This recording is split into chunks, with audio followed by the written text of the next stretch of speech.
Yeah. All right, My boy. we're ready. Yes, It's sir. episode 19, just one away from 20. Y'all are in One for away a from the surprise for special 20. episode, boy. Yeah, the special episode. Y'all are in for a treat for episode 20. Um, Boy, I ain't even gonna be. I don't even know what to expect for episode 20. Honestly, like I know episode what it's gonna be, but I know it's gonna be wild.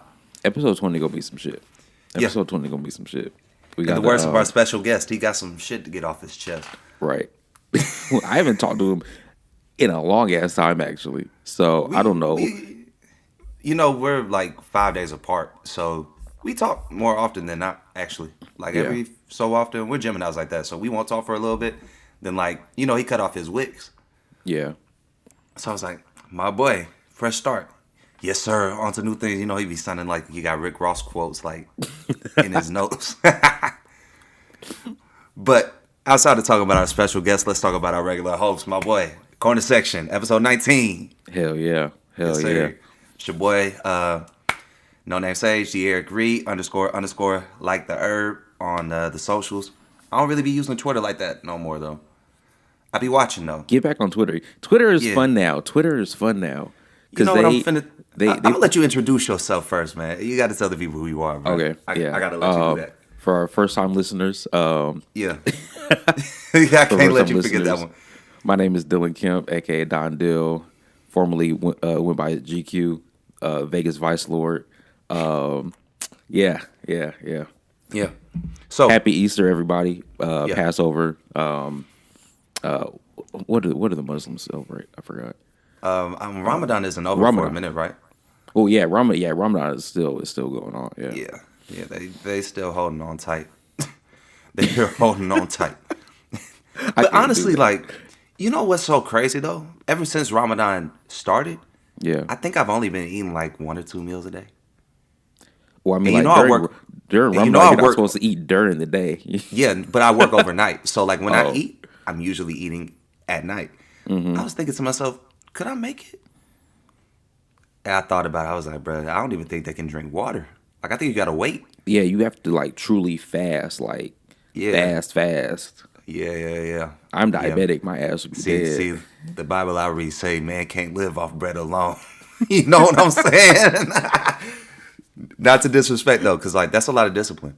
That's a lot of is. discipline. Yeah. Yeah. So for those people that are practicing Ramadan right now or going through their fast, man, Yeah. yeah, Because even as a God be Christian, with y'all. Yeah. they say Christians we can't eat meat on Friday. Nigga, I still be eating meat. I still be eating meat. You already know where I'm from. I forget that I'm not supposed to eat meat. Actually, Bro, I'm from the dirty, bro. Bro, I'm from the dirty. I ain't worried about that rule. They're supposed to be having Friday. They be having like bro. We gonna step outside of religion for a second. We gotta talk about Twitter, cause I don't be on there, bro. But you know what? I got on last night. I'm looking through my timeline, and who do I see but a Don Dill live tweeting from the club. what did I even tweet last night? That's the question. Bruh, Let me go back. man was tweeting about if you skip the strings. Oh, yeah. that Yeah. ass up. Yeah.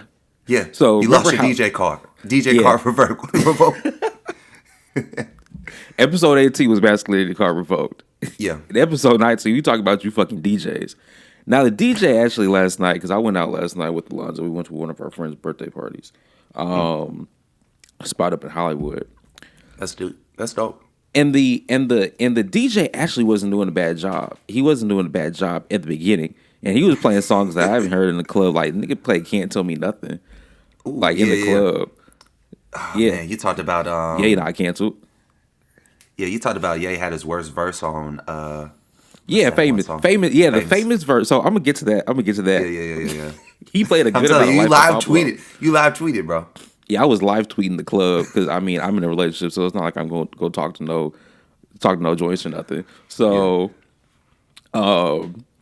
yeah. So and the DJ was actually doing a pretty good job. He played a good amount of Life of Pablo. He played Famous. Y'all He are didn't- up in LA. That makes sense. You said what? In Hollywood, those kind of songs bump Yeah. a different type. Yeah, you're not getting that shit off in Atlanta. Nah, if you're not playing Lil Baby and Future for for 3 hours, you not Not him. you not Not him. going nowhere in Atlanta. What? But yeah, he played Famous, and that's when I tweeted. That Kanye had hit a mid verse on Famous for a beat that hard. The beat is fucking hard. That beat is hard, especially when you drunk. That beat is hard. And Swiss did a good job though. That's Yeah. Swiss's beat. yeah, he didn't overdo the fucking snares like boom, da, da, Nigga da, just needed some. like, Just needed some zones. That's all that. If they had added that, it would have made the song 10 times worse. The zones on it would have just made it deadly to listen to. Kanye was there so Swiss wouldn't fucking fuck up his Yeah. song. I bet you Chance was the one who said, you might want to put them zones back in. And that's why Kanye was screaming at Chance saying, "You flopped. You ain't shit." Sit down. Just imagine a grown man telling another grown man, sit down. To sit his ass down, not just like- sit down. That's why I your would last never say album that to a flopped. girl, man. That's why your last album flopped. You talk too much. You're supposed to listen. Like, I know everybody, like, it's an engineer in the back like this. The engineer that worked on the shit was like scratching. And probably heard the second verse for Famous. He was like, damn, this shit ain't hot, though. The beat hot. hottest shit. Yeah, the But beat. yeah, Kanye was mid verse on Famous. The ending was cool. The start of it was cool, but the ending of everything else was just. Oh man, but nah, keep going. They playing the Ye. They playing a lot of Life of Pablo. Yeah, they playing Ye. They playing Life of Pablo, and it's cool. It's cool. And then we come to the part. We come to the like last hour of the set, and this is where shit went totally bad. He starts off. He just transitions straight into Back That Ass Up, and so I have a problem with that for a few reasons. And DJs out there, if you listen to this, and listen and hear me good. When you have Back That Ass Up, you need to give niggas time to get to the fucking dance floor. Now I'm not saying I was out here trying to catch some ass, but this is just for my other niggas out here who like somebody like Lonzo. If y'all are at the bar, right at the bar drinking, right the bling, bling, yeah. bling. One thing Atlanta has learned is the art of not letting that beat drop. Yeah, because Atlanta DJs will replay that shit about 4 times before they let the beat drop. All 16 bars of that shit. Yeah, and there's somebody talking over the whole thing. Oh man, I see some bad ones out here tonight. Ding, ding, ding, ding. And you gotta have the original. You gotta have the original one where Cash they say Money Cash Money taking over Records from the take- yeah. 99 to the 2000. You gotta have that one. Hey, no, for real. All of it just adds to it. Like, fellas, if you ain't even got a single dollar in your pocket, you better come out to this song right now. You better have both hands up in the air right now. That's like, bruh, I don't know. I don't think there's ever been another equivalent. No, I'm lying. The only equivalent to that is definitely work. There's another equivalent too that I thought about last night too. Panoramic. Because ding. I would go Red Nose over Ding. Panoramic. Red Nose. How does Red Nose start? Like that weird ass little thing. Panoramic has those ding, ding, ding. Aww. That shit. Maybe that's an LA thing. I heard it down south a little bit too, but it is an LA thing. That's like the LA equivalent. Y'all do quick. I'm saying not in a coastal thing, because it is a good song across the states. Yeah. Like the quick ass intros. How Like, many- y'all don't give enough time for people to get to the dance floor. Well, that's why you restart it. That's why you keep restarting it. You gotta. You got to keep restarting it. To all my DJs out there, when you about to play the ass shaking music and you know the song is lit, It's time to chop. you gotta start pressing that replay button. Start pressing that replay button on that fucking Serato. Yeah. So, yeah. You know what? On the topic of DJs, like, and this isn't even to say anything bad, but like, have you noticed that a lot of people we know are getting into that space? Like who? Dre, Bootleg 20, Ivo, He's getting into spinning. Cellar Studios. I Anthony didn't know who Felder it just was. did. Yep. Anthony Felder just did a project with Cellar Studios. Oh, I didn't know that. Yeah. Yeah. Yeah, I know. Yeah. Ivo got the MPC. I've got a mean collection. Ivo's records is crazy. Actually, he had some on his story. I asked him to send me that record last night. So You're talking about From Hotter Than July? The Stevie Wonder joint? yeah. Bro, Hotter Than July is a great album. Yeah, I've probably listened to that album too much. I'm probably gonna listen to the whole project because Yes. I'm listening to Now- the whole shit and look for some samples because he had some shit on there that was crazy, and I was like, nigga, send me that shit. It's probably So, Rocket Love. It was Could've Rocket been- Love. Yeah, bro. Bro. But one thing about Stevie Wonder is like a 1970s, 1980s like genre hopper. Mm-hmm. And for some reason, I can tolerate it from Stevie Wonder. And say what I will about the concept, brother. He does it well. He does it well. Like there's a country song on that album. Mm-hmm. Mm-hmm.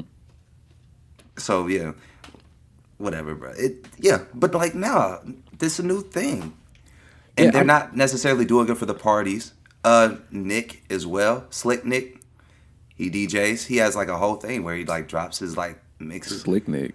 Which one? Not Nick Jenkins. no, not Nick. Not Nick Jenkins. No. This Nick is a Kappa. You're better with names than me. I know faces. If you show me the nigga face, I'll know who you I'll probably send you his. I'll send you his page later on. You'll know who I'm talking about. But he does it too. Like, and they're not doing it for party's sake. Yeah. Which is so different. Like, Yeah. It's cool. It's cool. They're doing it for like the genuine. They're like a way of getting creative expression and just like genuine love of music. So which I can honestly very respect a lot. And I know like Ivo is like always been into music, and he always I always felt he needed like a creative outlet for it, and so I'm happy for him. Like we be on the phone, he be showing me beats and stuff. I'd be giving him tips on how to use the MPC and whatnot. So that's lit. Yeah. That's lit. Shout out to We gotta Ivo. get him back on. We gotta We get him back on. we need to get Ivo back on. But back to You know, my night. Back to my night. Yeah. So Yeah, after that fiasco, he did some other shit. I forgot what other song he was playing. He was about to play, and that shit was gonna get lit. And then he played the dubstep version of this fucking song, and I went and sat No. down. Yeah, that's the type of shit that be going on in LA. Like these LA DJs be doing that shit. That's crazy. Like in Atlanta, you're mainly gonna have black people in the club, but For sure. in the LA, it's very diverse. So not everybody is gonna want to hear just the regular rap version of shit. People are gonna want to hear the dubstep version of shit. Or That's so crazy to me. it's lame as fuck. Oh, another thing, he played the original version of Work, not the ASAP Ferg Work. Not the ASAP Ferg work. ASAP Ferg Work. The original version though, because the remix is on the album. The remix is on Trap Lord. He played the original version of Work. Niggas didn't know no fucking lyric to that shit. I'm dead. Yeah. Nobody plays the original version of Work, nigga. We all play the remix. This is that Whip It Real Hard. Yes. Yep. Yeah. Oh, yeah. Yeah. He played the original version of Work. Ain't nobody listening to the original work. I didn't even know there was an original version until I really looked at the title and saw that it was a fucking remix on the album. Yeah. Yeah. So That's actually crazy. I'm looking at it now. I'm like, damn. Even when you look up the song Work, the remix shows up first. yes, And then like completely unrelated shit shows. You actually have to go to the album to find this. yes. That's crazy. That is crazy. And then he started playing the "Get the Fuck Out of Here" music, so we left. We called Not an the Uber. Scaring the Hoes music. Yeah, he started playing the "Scaring the Hoes" music. I cannot believe that Danny Brown and JPEG Mafia are making an album called It Scaring the already Hoes came Music out. Did you Volume listen 1. to it? No, but it's probably good. Nigga, I couldn't get past the first 3 songs. Like, what I thought it was gonna sound like, it sounded way different. Was it high pitched Danny Brown? Nigga, I don't know what the fuck it was, but it Like, just sounded. It was like 9 different tempos going on at once. It was very fast. It was truly some scaring the hoes music. Like these niggas was going to scare the fuck out the hoes. Like, wow. It exists. That's crazy. This is crazy. This is like, bruh, this shit is 14 tracks? yes. That's I couldn't get past the first 3. That's It extensive. was just too weird for Danny me. Brown Like it was project. just too fucking weird. Yeah, I remember when Danny Brown didn't fix his teeth. And he got that. Look up old. It's just him with like his big ass chipped tooth on the album cover. Yeah. Danny Brown old. Yeah. That was like his biggest. That's the album that blew up for him. That's why we all know his name for real. Mm-hmm. That's when he was cool with like Childish Gambino, cool with Wiz. He was Oh, cool, shit. bro. This is back. Yeah. The nigga This was missing back. one tooth and the other tooth was fucking This chipped. chips. Yeah. Yeah. He just recently got his teeth fixed. Like, he is the definition of scaring the hoes. Nah, for real. Like, for real. he And is got the this- intense and he got this definition, bro. Ugly ass perm too. Yeah. Have you yeah. seen his podcast? Yes, I haven't listened to it, but I've seen clips of it. Bro, that nigga might have one of the funniest podcasts out. If he don't have one of the funniest podcasts, that shit was disappointing as fuck. Like, It's literally like, it's like if you were just in the writer's room for Adult Swim. yeah. Like, he was like, bro, I be arguing with this nigga on Twitter every day. He grind my gears. like what? We've been doing this shit for years, bro. Like, this nigga has an arch nemesis on Twitter. Like, bro. And I got some Dinglebergs in my life, you know what I'm saying? But like, nothing like that, bro. Nothing like that. That shit. Right. So the final parts of the night, right? We Yeah. call the Uber. Uber is picking us up in like an E-Class Mercedes. I'm like, oh shit. Okay. Yeah, you in because Hollywood? I had to get an Uber. The Uber Lux was the fucking cheapest Uber. It was like $50, and I wanted to get home. So, and Alonzo was going to So church Uber Lux at it is. 8:30 in the morning. Yeah. So he had to get Yeah. home too. So I couldn't Right, fuck it's around here. It's Easter. You Right. know what I'm saying? Right. So I God called the ain't to be Uber. trifled with like that. Go ahead. Huh? No, I was just saying God ain't meant to be trifled like trifled with like that. So you we get get in the Uber. We get in the Uber, and it's a nigga, and he got his girl in the Uber too. And then I was like, "Yes, Uber for Dylan, Uber for Dylan." He was like, "Yeah." He was like, "Was y'all just in the club?" We were too. What? Dog, that's like that fucking nigga- Dave Chappelle skit. I mean, that whole moment. You won't believe it, son. I'm at the same goddamn party. Like, that's No, the for real, same. for real. The nigga came out the club, got in his car, and turned on the Uber app. That shit is hilarious. Like, this shit was so lame, bro. I thought I might as well make some money. Right, pretty much. That's So he so we get in the Uber. The Uber driver was fucking in the club and came out the club and turned on the Uber app. And then we driving, and like I'm second guessing if this is like the right Uber for one, or did we just jump in a random nigga car or some shit? But it was the right Uber, and this nigga just starts blasting music like blasting fucking music. Yeah. And I was gonna give this nigga like 2 stars, but then he put on some Pusha T, and I was like, okay, 4 stars. Was now. it Daytona or was it It's Almost Dry? It's almost dry. He started playing Neck and Wrist. Yeah, I was surprised. It's some Supposed to Jay-Z. put the first 500 in the safe. Yeah. Yeah, I like that. And then he fucking he played some Jay-Z, but he turned that shit off because I think Jay-Z is scaring the hoes music too. So Really? Yeah, fair. he put on 444 Jay-Z, not like Fair. Eat Big the rich. Pimpin'. Eat the rich. not like Big Pimpin', Dirt Off Your Shoulder Jay-Z. He played. Yeah, I was about to say Bonnie and 444 Clyde Jay-Z. 03. Like, Right. he got some hits. Right. But shit, Jay, that was my be scaring the hoes. Jamie. He has a good mix sometimes. His new shit is scaring the hoes music. His new shit is LLC Twitter music. But Yeah, and even LLC Twitter is kind of getting tired of him. yeah. Oh, now you want to eat the rich. Oh, now you want They to. call me a super capitalist, but I don't know. What does that even mean? No. You know he sold. You know he sold Ace of Spades to Louis Vuitton. Yeah, yeah. So now Bernardo Arnault is like the richest nigga ever in the world. Like, Yeah. Meanwhile, he's worth 2.5 bill, and we were like, damn. And niggas still buying Douce, and he sold that back to Bacardi. yeah. What does You know what Jay-Z I'm have up saying? his sleeve though? Because he's just selling shit now. Bro, I told He you probably what he gonna make a does. tech company. I told you what he does. He buys the number 2 company, Yeah. makes it relevant for a little bit, and then he sells it back. That's all he does. Yeah. That's all he does. Yeah. He's probably been going to keep that. doing that for the rest of his life. Title, Douce, Ace of Spades.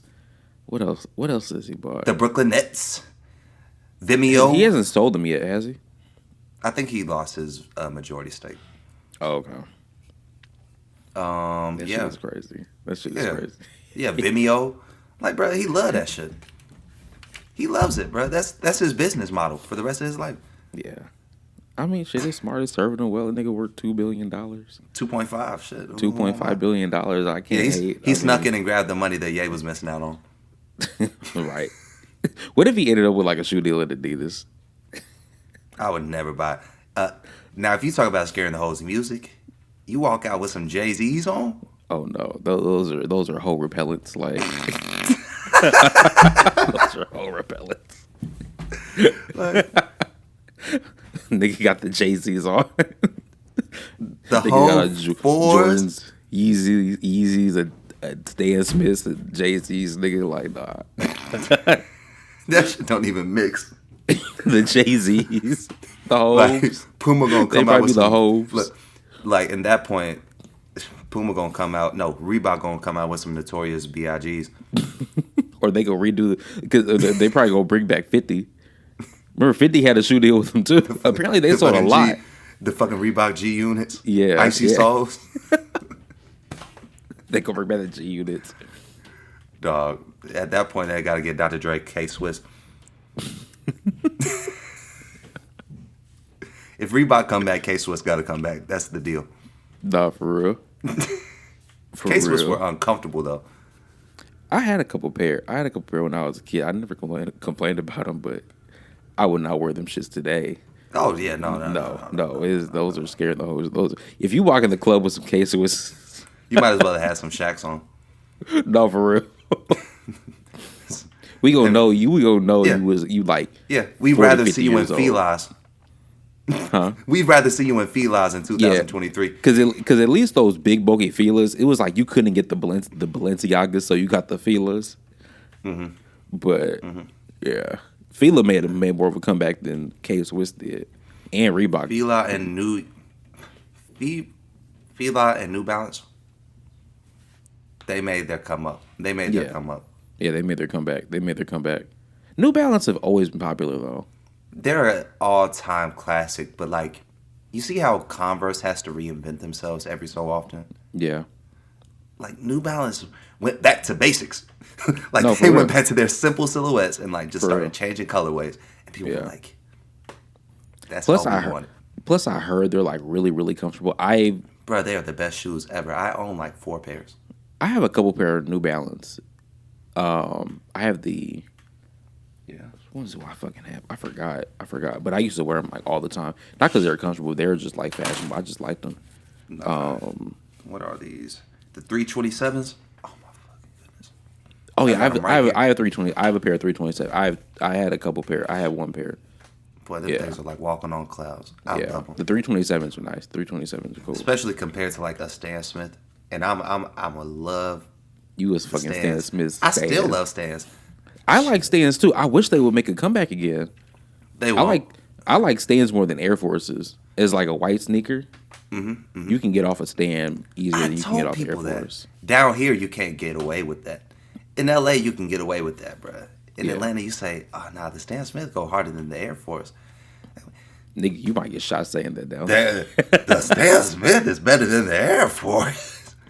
I heard somebody say, I got 2 pairs of black Air Forces on standby.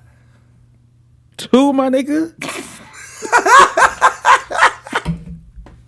Wait, having one pair I can understand because nigga might work in like he might work Bro, we somewhere. don't work in the environment. We don't work in the type of environment. He might work in like McDonald's or something. He does not work in that type of environment. He does not work. He does not work in that type of environment. That man has two just for the style. He said, when I crease one, I pull the other pair out. Are you fucking kidding me? You worried about creasing the black Air Forces, my nigga? What do you do? What activities are you doing to crease these? They might need to launch an investigation. That nigga off duty activities. That's so criminal. I'm that like, shit, man. Some people just like to watch the world burn. You understand what I'm saying? It's like, it's one thing to say you would prefer Air Forces over like Stans, but for you to be like confidently saying, I got two pairs of black Air Forces at a time, 2 sets. That shit is crazy. Two that sets? Shit is crazy. I'm like, bro, that's criminal. I looked at him and I said, bro, that's criminal, bro. What are you doing? Like, bro, there's no need for that much hatred in one person's closet. Like, wait, he probably keep his closet door open. And that shit, the Air Force to talk to him like the Green Goblin mask. Like, no. Oh shit.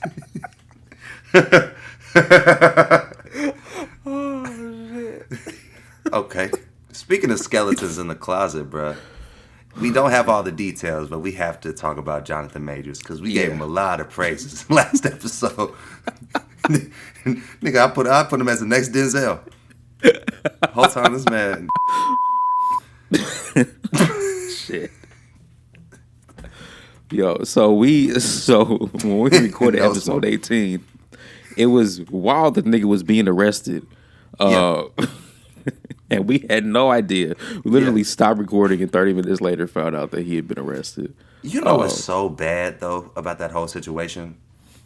You called the police and you got arrested. Yeah. We just, it's a lot of confusing shit. I think because we haven't heard about it in about a week.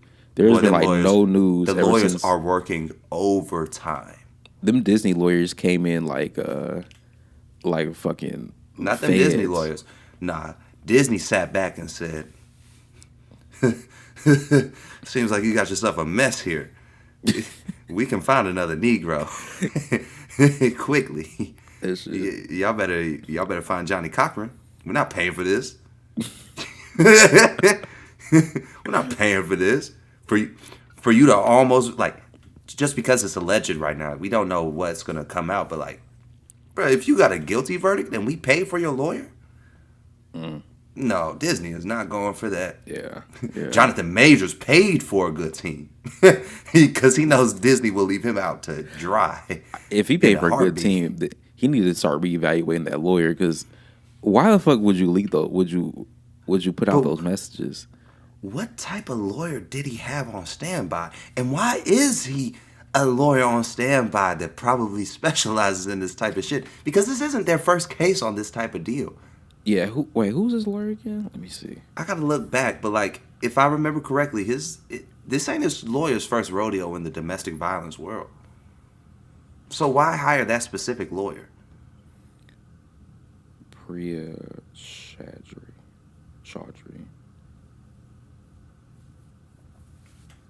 As he's looking that up, I want to make sure that I try to be as fair as I can. So to say, I don't know what the details of the situation are, but the lawyer did a horrible job in the court of public opinion. Horrible job. Yeah. I don't know if she was trying to establish like the witness, not the witness, the victim like the recanting of the statement. Yeah, but it didn't look good at all. I read it and was like, what the fuck? This reads like, oh, he's probably constantly doing this shit. The way she just apologized, like, I shouldn't have grabbed your phone. That shows me that he retaliated in some form or fashion. Right. And that is not good. Like, if the public feels that way, you got a pretty bad case against you, brother. And I said, I watch these comics people, right? And now I've found one that has, like, a black guy that's, like, leading it, I guess. Or, you know, he's, like, the main host or whatever. Mm-hmm. I asked him, bro, like, shit, you think we could just get Dr. Doom instead? Like if they just got rid of the Kang Wars and renamed it the Doom Wars and pushed up Fantastic Four and gave us a Black Doom. I would love a Black Doom who listened to MF Doom. I would love that shit so much. I would love that so much. Like a black, you insolent fools. And like, you know how that shit plays in Doom shit too. You insolent fools. Doom is the best. Like, I would love that so much. But they're not going to do that. They're going to wait it out. Because they've already paid for so many other scripts. Like, Loki Season 2 hinges on Jonathan Majors. Yeah. He's worth too much money to him right now. They're not gonna let this situation. If they let Ezra Miller get away, right? That man has hit states up, Texas, Hawaii, and Alaska. Before like the man be traveling the country to be a menace. He got 2 pairs of Black Air Forces on standby too. and before the even before like Robert Downey Jr. was Iron Man, like the nigga was like a drug addict. Yeah. He was like in jail for like drug possession type shit. Bro, like every time he went to rehab, it failed. Yeah. So it's like you can't. The only people that gave him a chance were Disney and Ben Stiller. Oh, for Tropic Thunder, yeah. Probably the best choices for his career too. Not for real. Like long term. Didn't he actually get like nominated for an Academy Award for Tropic Thunder? Tropic Thunder? He probably did. Yeah, I think he did. That shit is. We're gonna have to bleep this out, but like that whole you never go for a retard. Forrest Gump, just a little slow. But like, bruh, he had to do his ass off just to like play. I'm playing a person that's playing a person. Yeah. You know, that's how he explained it. I'm the dude playing the dude disguised as another dude. Like, even when he describes it outside of that, because like, I hate my YouTube algorithm right now. Mm-hmm. I'm getting a little bit too much. Once again, you might have to bleep this out, but I'm getting too much like January 6th, left-wing Joe Rogan-esque shorts. And maybe because like... They're on January 6th. Hey, being broke, brother. I'm not going up to DC. I'm down here eating at work. At work, probably got my time in and time out if I look back. But yeah, I'm like, I'm watching one and it's like, it's him talking about the movie. He's like, you know, we wouldn't be able to make it in this year, like at all. Mm-hmm. But you know, when you look back, I'm just a guy playing a guy, playing a guy. Like he literally described it like that. Like you could tell, like you enjoyed the hell out that role. If you could say it the way you wanted to say, I'm just a dude playing another dude who just happens to be a dude. That shit. But you're not black. Yeah, Jonathan Majors. Yeah, he can't be out here choking white women. Yeah. Like, bruh, they came out the woodworks to bash that man too, bruh. People started. Man. Shit. And of course, somebody tweeted back in January, there is a certain actor in Hollywood who's being recognized, and they're being recognized for their beauty or their looks or whatever, but they have been known to just be a nuisance on every set they've ever been on. And it's funny because there was like, I didn't see any black people in Hollywood saying anything about it. No. It was like four or five white people who were saying, touching that with a long handled spoon. Yeah. It was like a bunch of white people on Twitter. And yeah, like because that nigga jokes on every bash black man train, blast a nigga train. I think he secretly wants to be a woman, but I've never seen a nigga just jump on a bash a black man train so quick. I've never seen it in my fucking life. I try not to. I really try not to, but them texts are damning. Yeah, them texts is bad. Those texts are damning. Actually did it. Yeah, I'm convinced. I'm convinced. Like if y'all, because they're saying they have video evidence, and I'm just like, where? Where? That should have been the first thing you release. Not this stupid ass text message. I should have never grabbed your phone in the first place. I told them that it was because I passed out, not because you touched me. What? You just randomly passed out? What, you got low blood sugar? Where the medical records? You get what I'm saying? You get what I'm saying? Like, it just looks bad. That shit. Like, damn. Just as soon as we got one of the good ones, boy. Because, like, you got to think, bro. I think about my boy from Atlanta, Paperboy. Yeah. He was up in New York, I think, around the same time as Jonathan Majors. And I never see them in the same room together.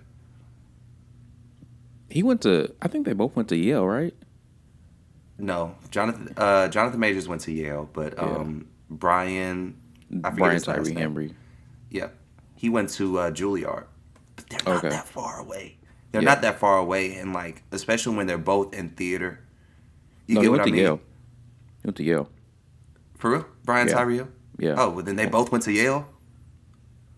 Yeah, they both went to Yale. That's what I thought at first. I didn't realize I think they went to the same. Went to Yale. Yeah, I didn't realize for theater. Their theater program up there is something serious. Yeah. But like, just imagine. They don't bring themselves up in conversation. Mm-hmm. I wonder if the whole campaign with him and Michael B. Jordan like being like best buddies, I wonder if that was to boost Jonathan Majors' public like perception. It's a combination of both. Like, Michael B. Jordan is still seen as like one of the softest or weakest actors. Yeah. Like, out of Black Hollywood. And so you got somebody that's like, he didn't go to Yale.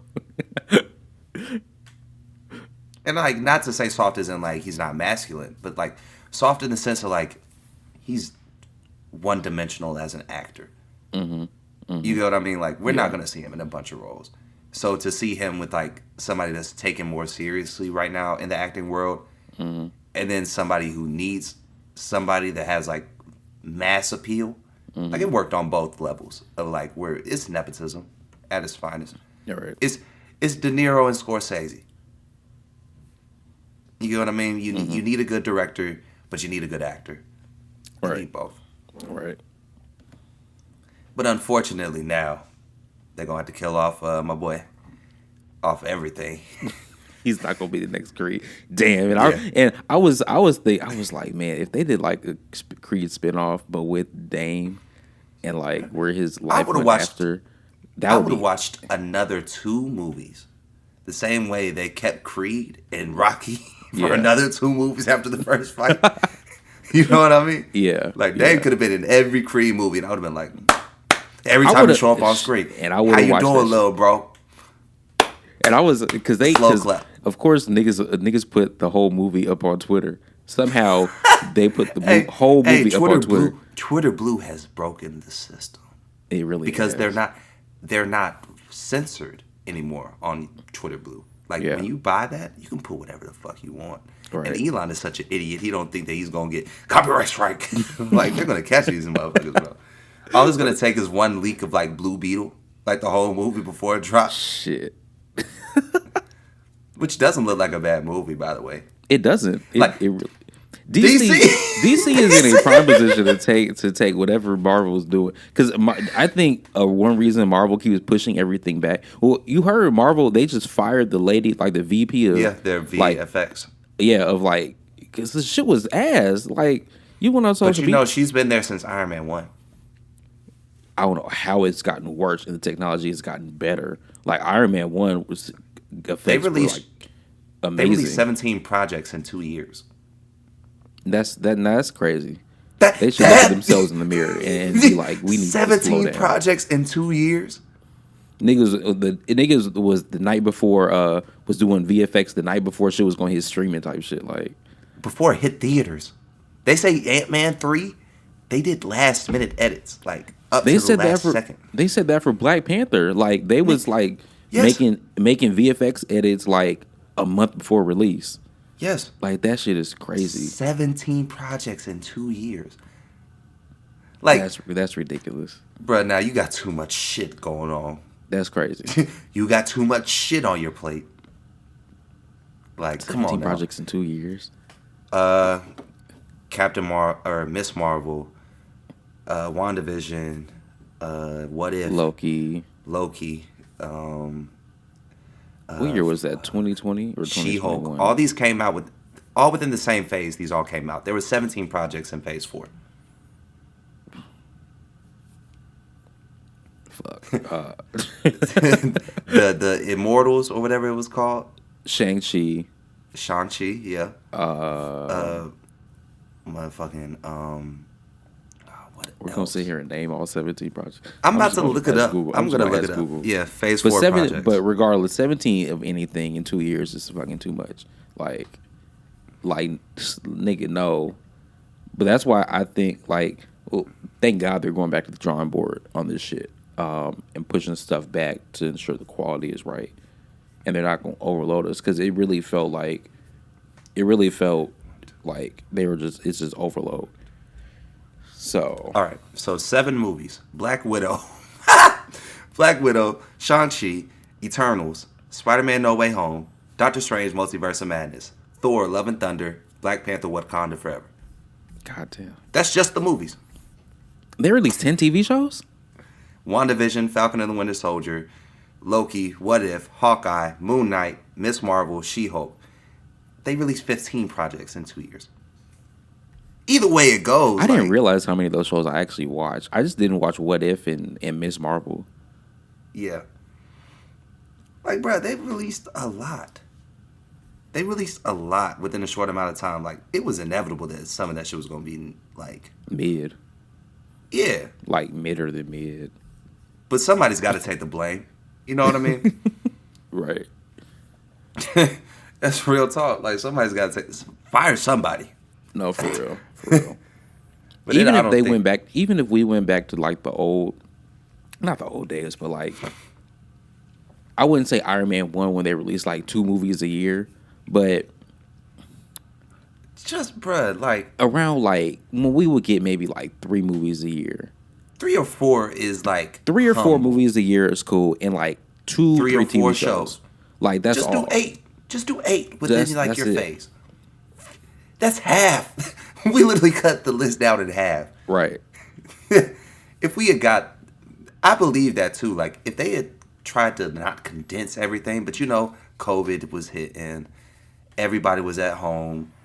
You needed to have something that people were, like, tuning into every time. And, like, Disney needed that money because they put a lot of money into Disney Plus. Like, for no reason. Whatever, though. We're here now. Motherfuckers getting fired. We about to probably get a whole new Phase 5. Kevin Feige gonna have to come out and do some weird ass statement. And then James Gunn is just in the cut like, my timing could not have been better. Because Guardians comes out next month, right?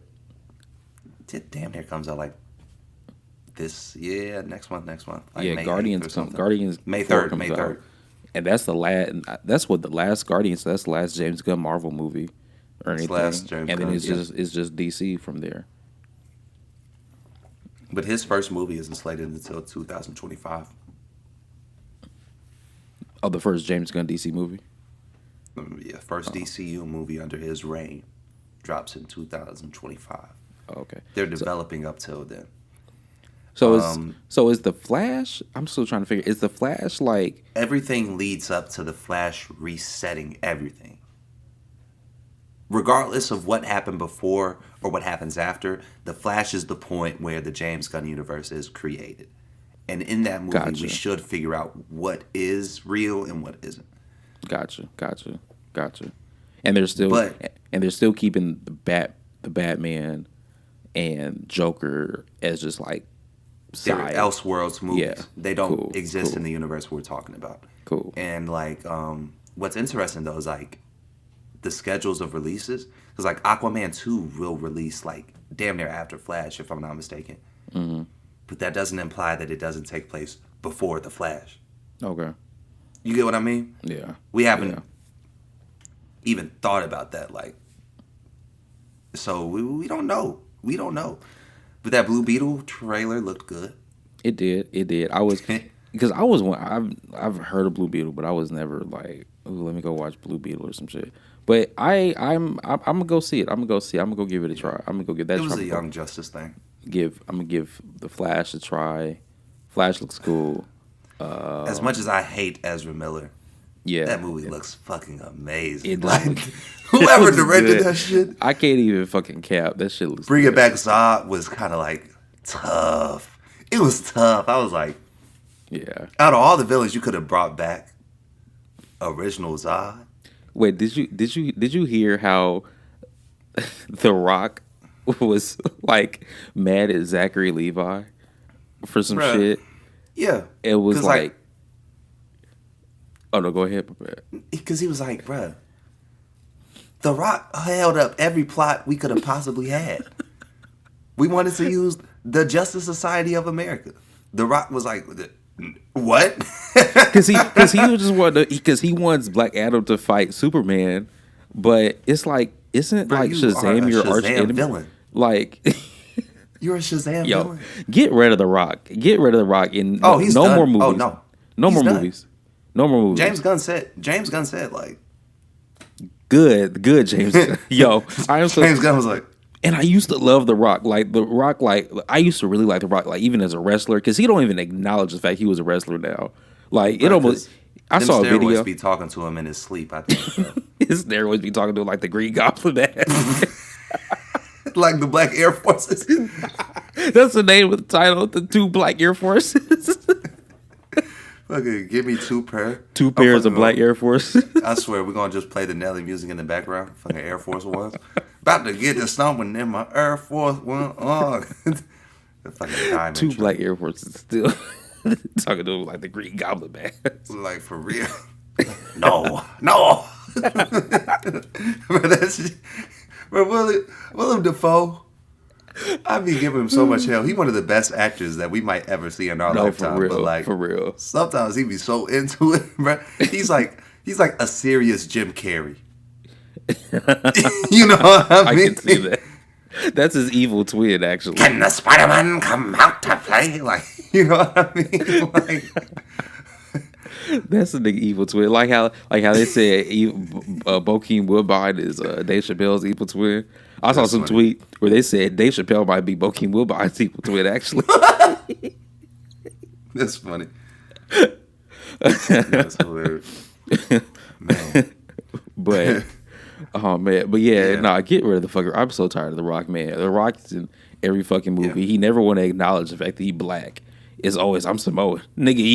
Your name is Dwayne Johnson. And that's not the most nigga name I've ever heard. He said, Dwayne. Dwayne. Yo, daddy was a big black man with nappy hair, nigga. You are black as dirt, nigga. Like, He said, the tattoos say otherwise, brother. like Yeah, Jesus yeah, Christ. Yeah. Dwayne is black enough to want to say nigga in private. Yeah. I bet he only say nigga in private, like he only say it when he rapping some shit in his car. Like, nigga, Yeah. you're Yes. black as fuck. Like, Yeah. stop. Every movie you got some blonde hair, blue eyed white kid married to some white woman or some shit, nigga. The blackest thing The Rock ever Except for did. Tooth Fairy. Yeah. Oh yeah, and the game plan with Madison Pettis. The last time, then they had a black kid in the movie. And he was Yeah, a it runaway. was that one. It was the game plan. Yeah. It wasn't even Tooth Fairy. Yeah, and he was an illegitimate not illegitimate, but he was a runaway father, I guess. Yeah, it was a Billie Jean type moment. Yeah. And then he no, but the blackest thing The Rock ever did was fucking be in a Tyler Perry movie at the end. That's the shit. Nah, the blackest thing he's ever probably done was that you still got that big ass you still got that baby off of that big ass forehead. That Shit was fun. That was the blackest moment you ever had. It's funnier because that shit wasn't even scripted. Like, Yep. Like Tyrese really thought he was gonna get one off too. Like, you can see it in his face when he had that joke too. Bruh, that was the blackest moment he ever had. Like, that's what Luda knew. Like, that spit take and everything. Like, what? Oh man, but come on, Rock. We want you to come Yeah. back. Yeah. Come, please. Honestly, bro, things ain't been the same since the Scorpion King. Damn near. But outside of that, bruh, and movies, since we're talking about them, how about this Freaknik movie? Oh shit, And not the musical by T-Pain. man. So Hulu announced the Freaknik movie. If you are Documentary. a January or December baby, Born within the years of 95 to Yeah. 2001, and your parents had a summer trip to Atlanta. yeah, and you may not know who your father is. But you know what? That's also equally sad. Yeah, Yeah, somebody brought that up. And I was like, damn, I ain't really even think about it like that. Like, as much good shit as was going on at Freaknik, it was probably some evil shit going on. right, Which sucks. right. Like, my uncle, one year they went, somebody from Knoxville, her friends had just left her in Atlanta. Left with her car. They Left her left. car. They left her in Atlanta, but took her car. Back to Knoxville. Damn, that's some fucked up shit. Fucked Some up fucked shit, up bro. shit. It's yeah. Like that Freaknik. Now, I'm not gonna sit there and say it was all bad either. It's just like one of them things you gotta temper your reality with. I'm sure when they put out the documentary, that'll be brought up too. Yeah. Like it's gonna be somebody that was like, Freaknik was the worst time of my life.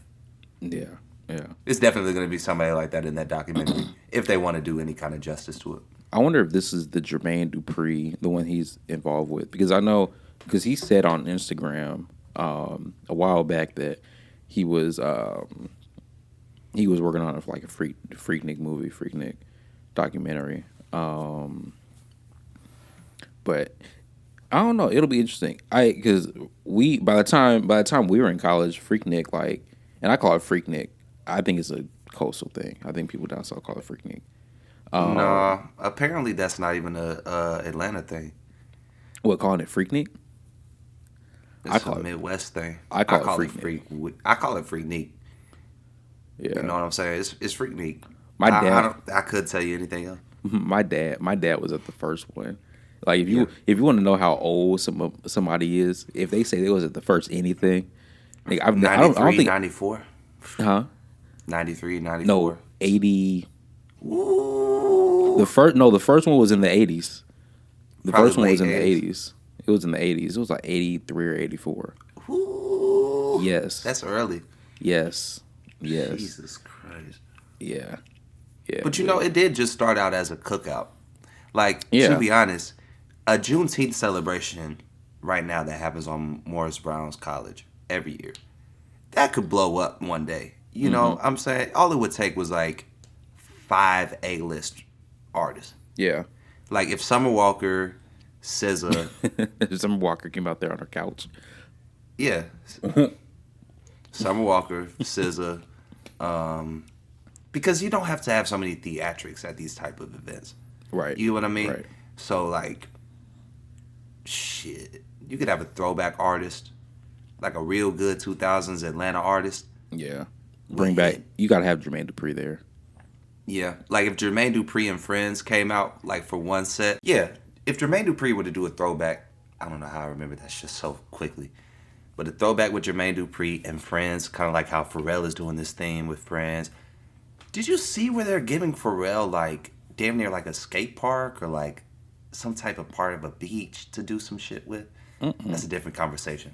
That and like Childish Gambino is creating a record company, sustainability. Malia Obama is writing her first script in the backyard.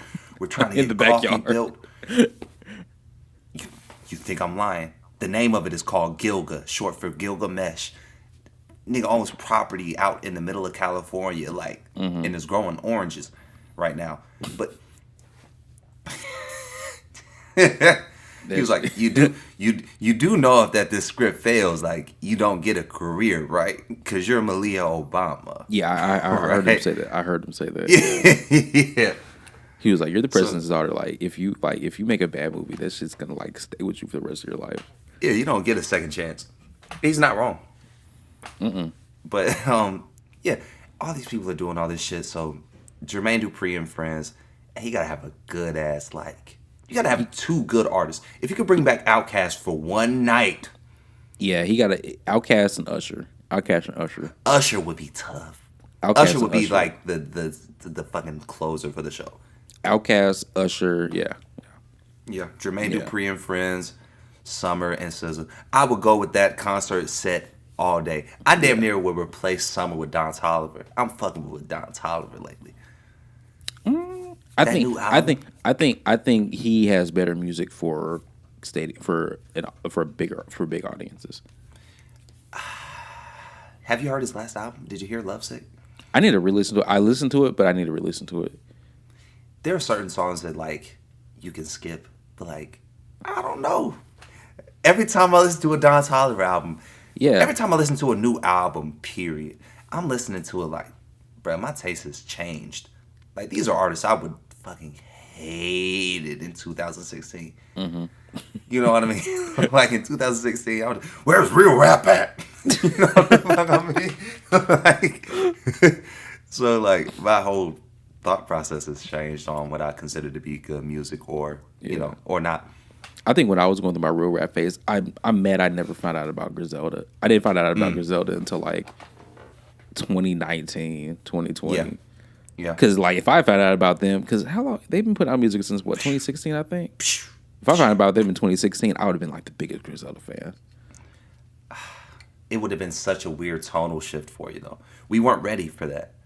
Like lo-fi as a concept Yeah, was just hidden. Like you remember when we used to go into Steve's room or our room freshman year, and he would just be playing that lo-fi shit in the middle of the night. You're like, what the fuck is this? Like you can't even hear the details of the fucking audio. Like nigga, where the drums at? You know what I mean? Like and like you said, Griselda just like got a special grain. Like it damn near feels like they record all their music normally and then they record it back on a physical tape no, for real. and then send the tape off. You know what I real. mean? So like, no, we wouldn't have been ready for that type of shit as a mass audience, bro. Larry June was making music back in 2013. Yeah, yeah, You get what I mean? yeah. Like, and now we're about to talk about his new album. 10 years later, like, Did you wait? So did you listen to it? I've heard it a couple times. Oh, okay, And I'm for on me my to say a couple times is not the best thing to say because if I like an album, Did you not like 27 it? listens. Did you not like it? I didn't love it. I won't say that it's a bad album. Yeah. Larry June is Larry June. Yeah. Like, all I needed really was a Larry June. Is Larry June secretly my boy? Huh? Give me 1 second. I'm about to look up another artist because Oh. this artist has never shown their face, and we've talked about him before. What the fuck?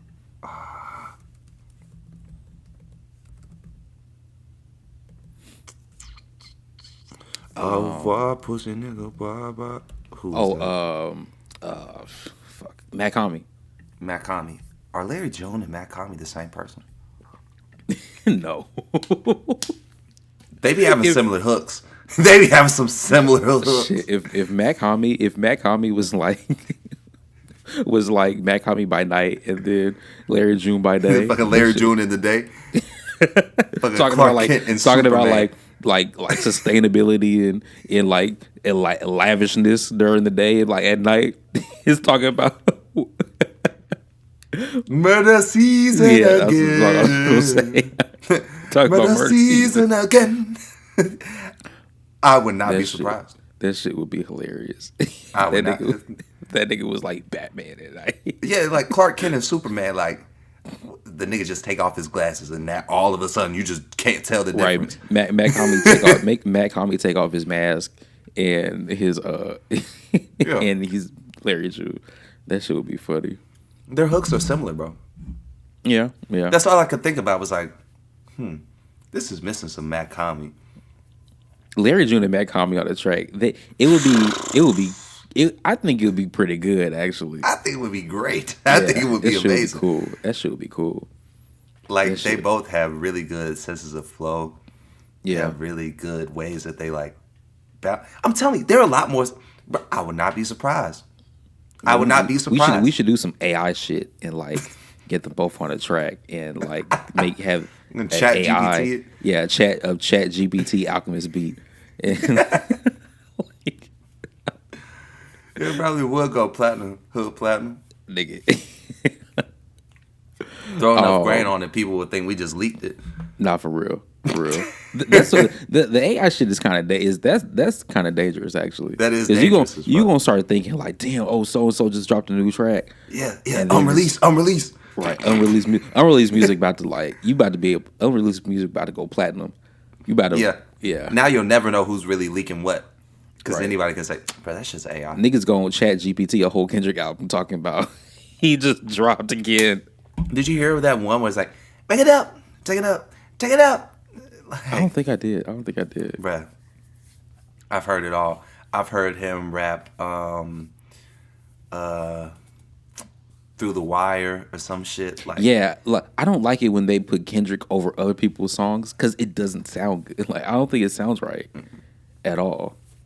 yeah, because like there are certain breathable moments that rappers make. Like if you just put the straight cadence into a quantizer and like try to use that same cadence, like there are weird things that like we do with our voice. Like it would be like, I had a dream I could buy my way to heaven. When I awoke, I spent that on a necklace. And then like, I had a dream I could buy my way to heaven. When I woke up, I spent that on a necklace. It don't sound right. It don't flow sound the right. same way. But It don't. when they put the Kanye over other people's songs, it sounds pretty good actually.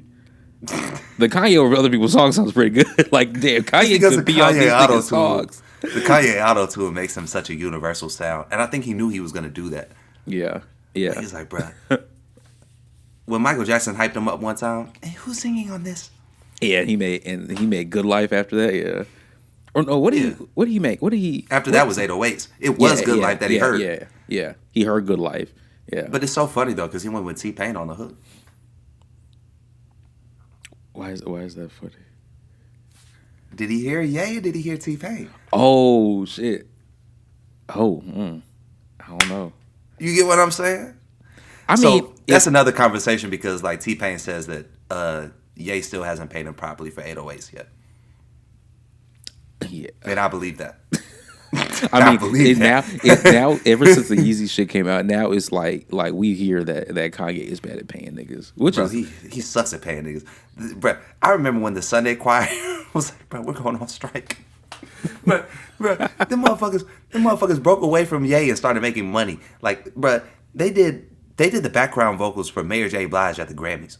oh wow, I remember they put out their own like Christmas album.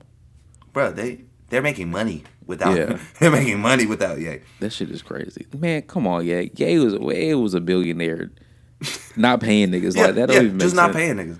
Like, That's ever since Ye has actually gotten big though. He even since his first album, he got a couple of past due bills. He ain't gonna get specific on the motherfuckers. You know what I mean? Like that's Ye for you in a nutshell, bro. oh my god, man, pay Fair niggas, enough. man. I got a couple of past. Did you hear the new Drake song? No, bro. I heard a snippet of that shit. I heard a snippet of that. I heard a snippet of the Ketramine joint that Pharrell produced. Pharrell produced. I heard a little snippet of some other shit too. Joey Badass released a single. And then somebody else released a single, but like none of them stood out to me with them snippets. Yeah. More ting ting rap. I don't want it from Drake. What you mean by ting ting rap?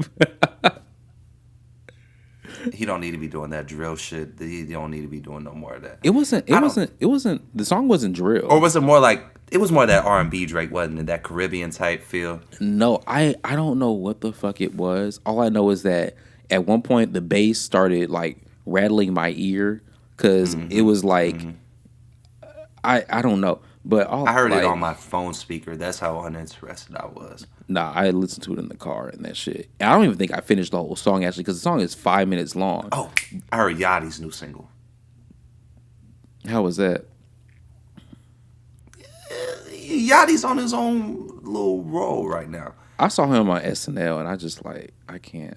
You have to be into that style of music. Like you have to be into that style of music. Is it like that early 2000s type of rock where it was like like you Green talking about Day, that Paramore, and then Paramore, Linkin Park? Wedding. No, not like that. Oh. It's much more like Nirvana soft rock with like a weird tremolo on top.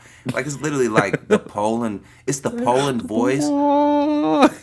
Like it's literally but that's not what the new single sounds like. It's a little bit more modern. He's like, Okay. come in, girl. Come in, girl. You know, he just do weird shit.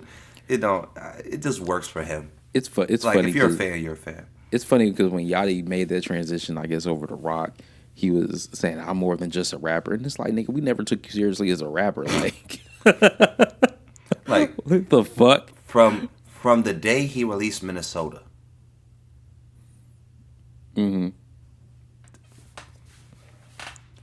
What about that told me you have bars?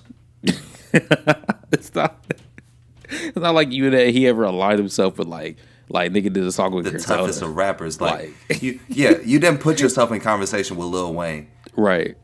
And now you made the transition over to rock, and it's like more than just a rapper. That's why I'm not so pissed off at Yachty, like transferring his sound. Like, bro, I never really thought like rap was like your number one thing. You wanted to just get big off making music, which you did. Right. You wrote a good City Girls track, I guess. That they couldn't even rap on beat. Creech couldn't even stay on beat for. That shit is not easy to do live. Yo. So, speaking of Carisha, what's her what number? What number is she on this? Oh, I have a couple of things for this complex list, right? I have a couple of things. For one, where's the fucking corner section on the complex list? Number one. Where's the fucking corner section on the complex list? Complex, goddamn it. Yeah. And number two, where's Carisha? Who she's in the top 10 somehow. Complex. Wasn't she like number 7 or some shit? You sent it to me on Twitter. Let me see, because I know Elliott Wilson was number 8, and I understand. And Elliott Wilson, I saw you retweeted me. Like when I said this is why you number 8 after you came out with that bullshit CLB take. That's why you're number 8, nigga. That's not a compliment at all. Like. I do understand where like Drake is trying to do a trilogy. I want to understand what the last album of it is though. The last album was Her Loss. Was Her Loss. What it was Certified first? Lover Boy. Honestly, never mind. Oh, honestly, Her never Loss. mind. Yeah. Yeah, Certified Lover Boy did not really stand the test of time. They say there was one good song on there though. There was Complex, one good joint. Hip Hop Media List. What's the name? I mean, and like there were some cool songs on CLB, right? Like I like Knife Talk. No Friends in the Industry be going up. I'm looking at the track list right now because I gotta see. What was the song with him and Travis? In the Bible. Fair Trade. Yeah. Like I'm not like. Yeah, but Heartbreak wasn't bad. I mean, Drake wasn't even on that song. So. Yeah, exactly. Exactly. No, but still to this day, bro, that In the Bible. Mm-hmm. Right. There's like as much shit as we give Drake. Like, we're not saying that he won't put out a good song on an entire album or a good project. Yeah. Right. Because I think he has put out good projects before. I just don't understand what his thought process and creative process is now. Like, who the fuck is signing off on some of this shit? But also, like, Drake doesn't believe in concept albums anymore. And I had to get out of that mindset of like, oh, some of these motherfuckers don't want us to think. They don't. like they honestly, and I don't know if we had this conversation on the pod in a previous episode, but I was talking to my girl and I was like, because we were talking about SZA's, we were talking about Control versus SOS, and I was like, Control, I don't think Control was a concept album, but it had a more cohesive sound and theme throughout, whereas SOS felt more like a playlist. Like you had some like more trap influenced songs here, you had some more country songs here, and it was more scattered around, right? And I was like, that's almost how it is with like every album nowadays. Like, rarely will you get an album where it's a whole concept. I think Kendrick might be the last nigga doing concept albums at this point. And it took him 2 concepts for 1 album. Yeah. Yeah. Like, even one concept as itself doesn't sell. Right. Right. But yeah, it's like they're just going more to that like playlist style albums where it's like, okay, my shit is like 20, 25 songs. And I mean, we know it's for streaming purposes. We know it's for fucking streaming purposes. Like, what other purpose would it be for? I argue that it's just like having enough songs. Like, if you put 25 songs in the album, right? Let's say you only have the rights to play 15 of them live.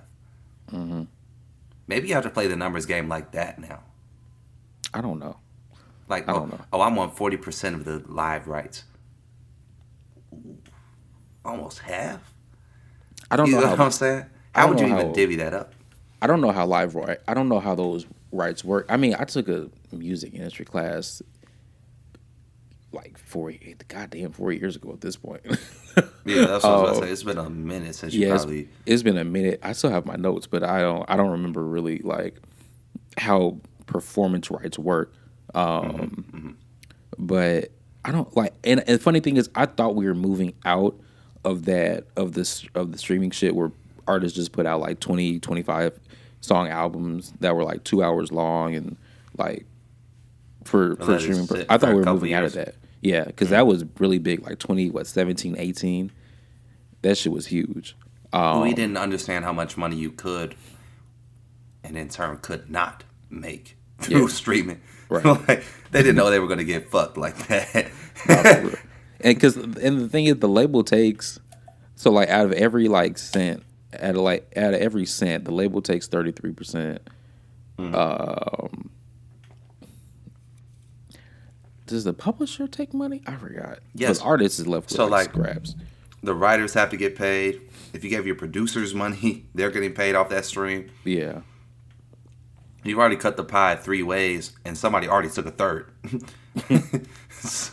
And you still got 3 more parts, because you still got to pay yourself. Mm-hmm. So 66% divided by 3 is like 22% each. And then 22% of a cent? Yeah, that shit. Okay. Yeah, and yeah. The streaming is fucked up. Streaming. The way streaming is calculated is pretty fucked up, actually. Streaming is almost as bad as like Ticketmaster. Like, they literally it's like streaming is to the artist as Ticketmaster is to the consumer. That's the best way to put it. Like, I'm getting fucked. Somebody just hit me for a lick. Wait, so I don't even know how we got on this conversation, but back to this conflicts list, right? So I finally found it. I found it. And we're talking about Carisha. Why is Carisha number 7 on this fucking list? I was about to say, I thought she was like 7. She is ahead of Elliott Wilson, DJ Vlad, who's a Fed. Thank God. In front of Angie Martinez, Ebro, Angela Yee, I'm tired of Ebro. Funkmaster Flex, Peter Rosenberg. These are all like you're going down. Huh? You're going down the list. Yes. Like 12, I'm going 13, down. 14. Yeah. Big Boy is 18. Damn. Adam 22 is 19. Nadeska's 20. Anthony Fantano is 21. Nardwuar is 22. Sway is 23. Nyla Simone. That's crazy. She must be new. You know how important Sway in the Morning was? Right. A Sway in the Morning freestyle was 10 years ago? Literally 10 years ago? I don't know if this is supposed to be current, but Carisha has 4 interviews, nigga. How is she number 7? Like, nobody's... Nigga, because her content is like made to be consumed. Like, it's made for clips. It's made for different things. Like, but do you know how long a Sway interview used to be? Oh yeah, Sway interviews be long as fuck. Pause. But they'd be like Sway interviews. Yeah. And like, the interviews would be long as fuck, and then after that long ass interview, he'd be like, "Well, you Oh, know, you a rapper, right?" that nigga rapping over like 4 beats. No, a sway freestyle can be worse than a funk freestyle. Cause it's like a funk master play freestyle. Niggas get to restart. Sway is throwing you to the hyenas. Why not to the hyena then? For real. Like his like a funk freestyle. Like niggas can restart on a funk freestyle. I've seen niggas like funk will like fuck Change with him in the middle. I don't fuck with this beat. Yeah, you can change the beat on a funk freestyle, but a sway freestyle, my nigga, no. 5 fingers, bro. If you fuck up on one finger, that's all right. We got another one. It's a whole different style, bro. It's like you went from like some honestly never mind to some.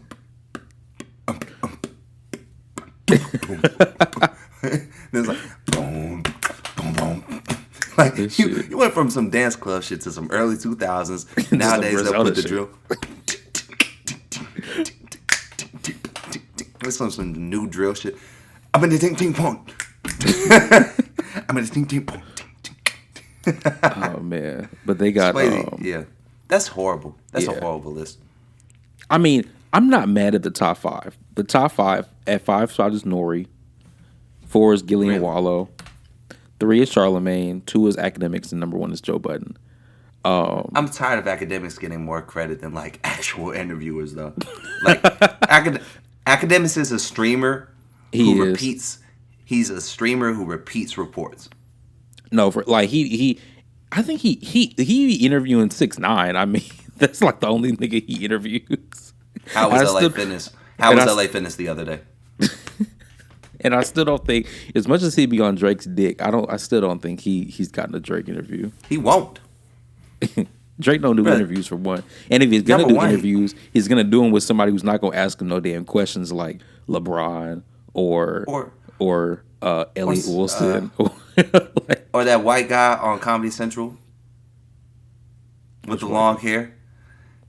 I forgot what his name was, but him. Yeah, from Barstool or whatever. Drake is always gonna play it very safe when it comes to interviews, and he's never gonna go on do an interview with somebody who's an interviewer who's gonna ask him some like real fucking questions, like nigga, why is your music? I don't think like that's not even the most real of questions, right? Like you could ask some serious shit, some serious shit. Why were you hiding your child? But like. Even at that, like, you got to think the people that Drake associates with do not associate themselves with Academics. Right. 21 is not going to want to do another track with Drake if he goes on an Academics interview. Right.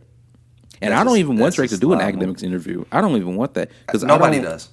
Nobody does. No, because the thing is, nobody takes Academics seriously. That's what I'm saying, bro. I called him a streamer. That nigga's on the same level as like a Kai Cenat. And Kai Cenat is number 6 on here, actually. Yeah, I didn't even know he was a hip hop. I didn't even know that he was considered a hip hop media. Just because the nigga had Blueface and Krishan on one episode. Complex got the worst fucking list, bro. Complex lists are horrible. Now, I agree with... This is clickbait. Yeah, I mean, Joe Budden, number 1, I can see. I understand that. Really, though? I don't really see a lot of people talking about Joe Budden's shit anymore. Nah, they be talking about it. They be talking about it. And the Joe Budden podcast is the biggest music podcast. I think it's like the biggest music podcast in the world, actually. It probably will stay there for a while. Yeah. It's oversaturated right now, the whole music thing. Yeah. And apparently we're letting streamers into the competition. Yeah, the streamers in the competition, I don't understand. Like, I don't. And there's no disrespect. This is no like shade to like Kai Cenat or anybody, but it's like I didn't know you were hip hop media. Like, excuse me, I didn't like because we're watching so much more than just you doing media. Like that would be like if we were playing video games, that would not be considered media. Like okay, Dead End Hip Hop, for instance, they do hip hop media. They do their stuff just based on mainly reviews of like, you know, albums and projects or maybe even singles. Sometimes if the news article is worth it or if something breaks, they're going to talk about it. But guess what? They still have dead end gaming. They still have dead end sports. If you want to watch that, it's fine. And there are audiences that want to see certain people do certain things. Right. But once all of that is just like, if they called it dead end, and then just did everything live for like 7 hours of the day, it would be different. I wouldn't consider that like hip hop work. Or and like, and especially when you look at this list, everybody on here is like based in hip hop. Like that's what I was about to say. You know everybody like, on here is hip hop. Like that's like somebody buying trades or buying stock in a company that they work for. Yeah.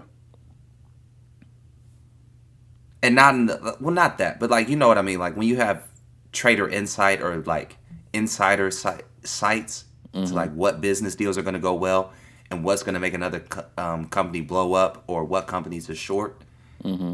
My people in finance know what I mean. Like they just got on some people about that recently. The guy who just got fired from Marvel Entertainment. That's why he got fired technically, or he did it before and almost got fired. For insider trading. Yeah, like he knew a lot of the like things like that. And there was somebody in Japanese gaming. I say Japanese gaming, but I just mean people that develop games in Japan. Yeah. Yeah, somebody just recently did the same thing out there. Like that shit is not okay in other industries. Right. Like, we think about that in other industries. Like you're too closely connected. Nori, you've been talking to rappers since you were rapping. Carisha, you're rapping right now. Of course you know who's going to need to go on a media press. You know what I mean? Like you're connected with Diddy. Come on now. That's why she's gotten all this press so early. Because, I mean, like, and I've listened to Carisha Please. I thought I was losing fucking brain cells listening to her shit. But, I mean, like. It just, like. It's the same G Herbo that you saw there was the same G Herbo you saw on Casanat. The same G Herbo you're going to see on Drink Champs. The same one you're going to see on Joe Budden. Like, how connected is that? And if we're all showing the same artist, bro, who's really doing the journalism?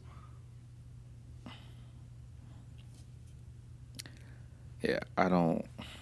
That's a larger conversation. Like, what are we even calling hip hop journalism? Like, okay, if you get an exclusive interview, now you're the best.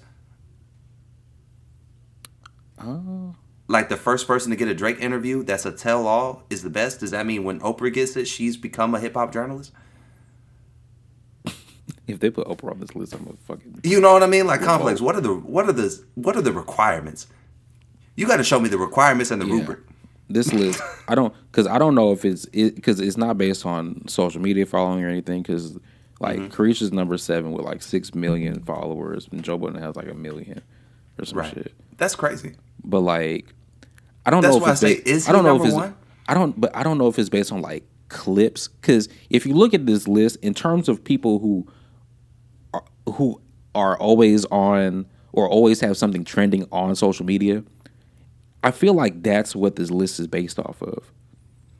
That's what I say too. Because like, Joe Budden is like, they're always talking, because he always says some shit on his podcast that circles on social media. Academics is always on social media. Charlemagne is always on social media. Gillian Waller always on social media. Nori is always on social media. Like Kyson is always on social media. Like I really think it's just based on who has the most social media traction right now. I don't think it's based on the best or anything. I really just think it's based on who has the most traction. What's so crazy is that Complex is a site full of journalists and none of them made it. What do you mean by none of them made it? None of those people work for Complex. Oh, I think. Wait, who wrote the list actually? Oh, Complex staff. Yeah, in the sense of like, y'all don't consider yourselves hip hop journalists. What do y'all consider yourselves? I know. I wonder if Complex will put themselves on the list. Actually, I think it's fair to put somebody that like works really hard in Complex and does really great stories to be recognized. Okay, well they did say we're Speedy, Mormon, and B. Dot, and they said to remove any potential for bias, we excluded any personalities who are currently attached to Complex programming. That's so stupid. Because like it's not necessarily biased to say you're the best at something. Yeah. Like, for instance, if somebody wrote for the Times, right? or Time Magazine, let's say, and they've done really great interviews for 10 years. Oh, we can't recognize them? I mean, On time? I get them not adding anybody from Complex. I get it. I live in a understand world it. that exists with bias, though. Like, we can't even recognize that Carisha is number 7 without saying, oh, she's connected to Diddy. Like, we already see bias in things. So why not at least try to push the narrative on what it means to be a journalist, bruh? And especially in a world where you're putting streamers on your list, does that mean that we don't have enough journalists in hip-hop? Mm-hmm. You know what I mean? Like, okay. Right, let me see. How did you rank them? We put the names in a hat and drew them out. No, I was just kidding. We use a scoring method based on 5 categories: commentary and banter, star power of guests, consistency, viral moments, and integrity of content. Integrity of content? I don't know what that means. If integrity of content means something, why is DJ Academics on this list? Yeah, that means shit. You know what I mean? This was really just viral moments and consistency. Because star power and guests, Joe Budden doesn't really have guests. Huh? That's what I'm saying, too. That's what I was saying, too. Like, what? Like, if you look at Joe Budden has commentary and banter, he rarely has guests. He's consistent, very consistent, and has viral moments. He's been the most consistent in the industry. I can say that. Yeah. Maybe that's why he's number 1. So, I wonder why they didn't put Rory and Mal on here, actually. That's what I'm saying, like, come on. Because Rory and Mal, I think they have more guests. They have more guests. They're consistent as fuck. They have star power. Because they fit all the categories. Maybe not as many viral moments. Like, I see more lower level podcasts with more views on Reels and TikToks. Mm-hmm. You know what I mean? Mm-hmm. Yeah, I definitely think this list was just based off of like viral moments, pretty much. Viral moments and consistency. Mm-hmm. You gotta just chop it up to that with this list. This is just very lackluster of a list. It's complex. I mean, what do you expect? Like, okay. So, you got anything else you want to bring up? Because I don't feel like we've talked too long, but we have been talking. Oh, we did that. Did you hear that new Quavo snippet where he said, "Can you do something for me?" No. Yo, Quavo, you need to make up with Offset, please, because unless you go pop or just start writing hooks for niggas or just become the next like Nate Dogg or some shit, it's not gonna work out for you. Quavo has never been like a rapper. Offset what the fuck? What happened? This is ass. Oh, you listen to it? You're listening to it right now? I'm listening to it right now. It's 17 seconds. Yeah. He said 2014 Quavo back. We like the 2016 version. Like, fam. Nah, Quavo, please make up with Offset. Offset. Like, do it. And the crazy, I don't know what happened between them. Because if the death of one of the members of your group couldn't bring you niggas back, then I don't know what's going on. Offset argues that they were holding money from him.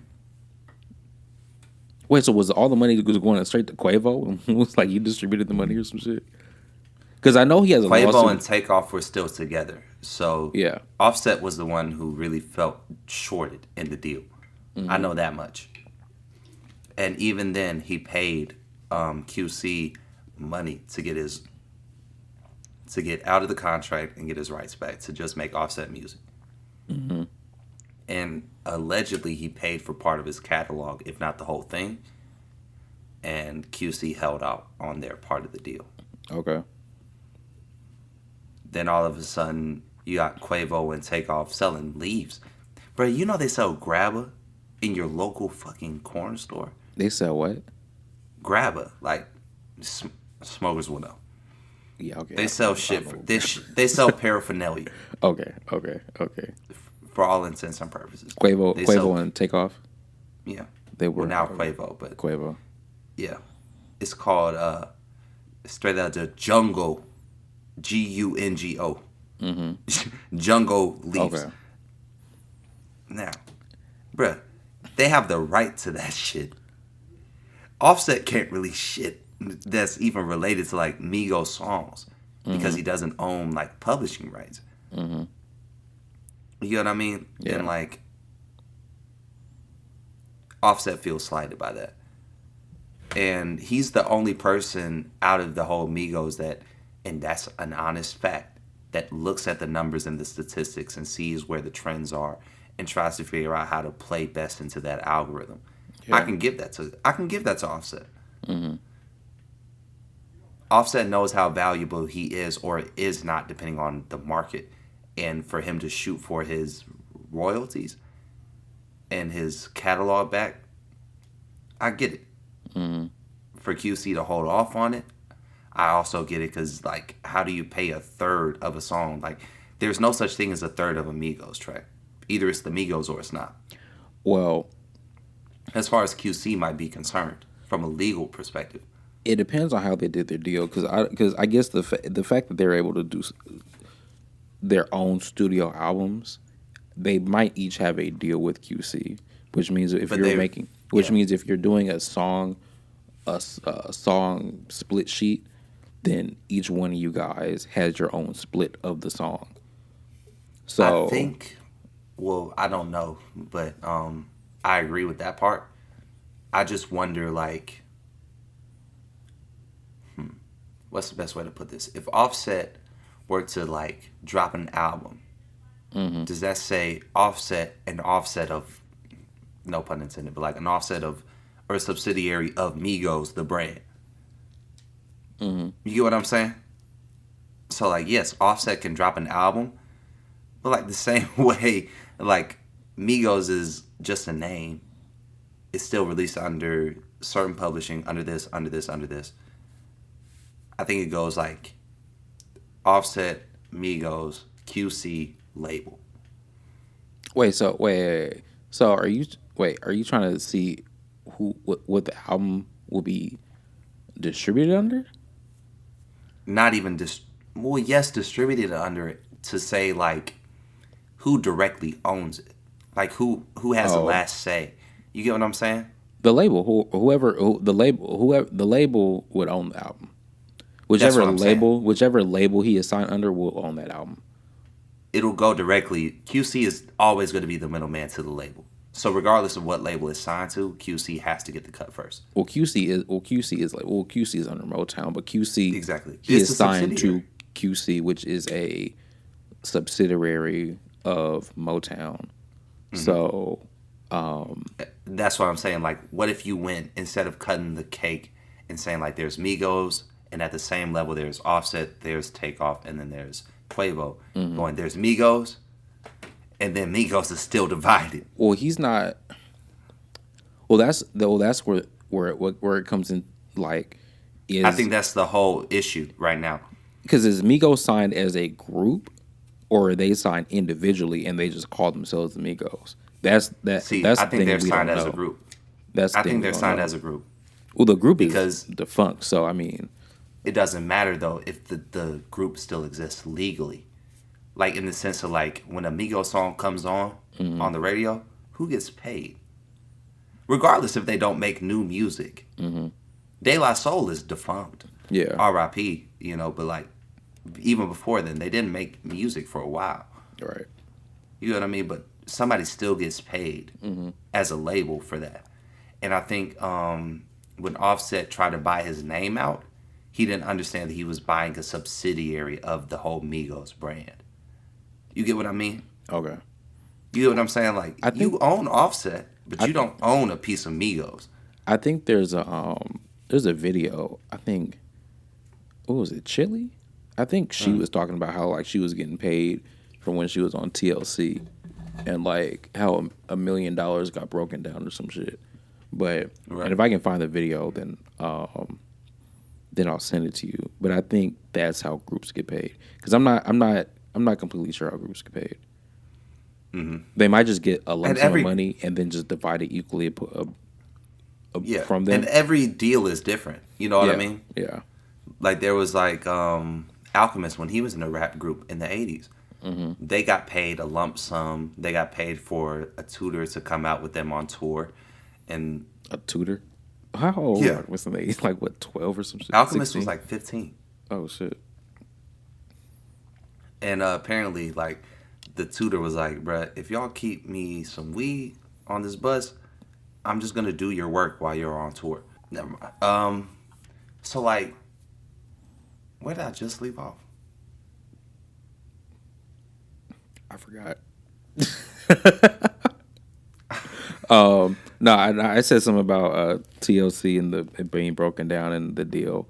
Yeah. But regardless of that, Quavo, please make up with Offset. That That snippet was horrible. that snippet was 100% Something, ass. something.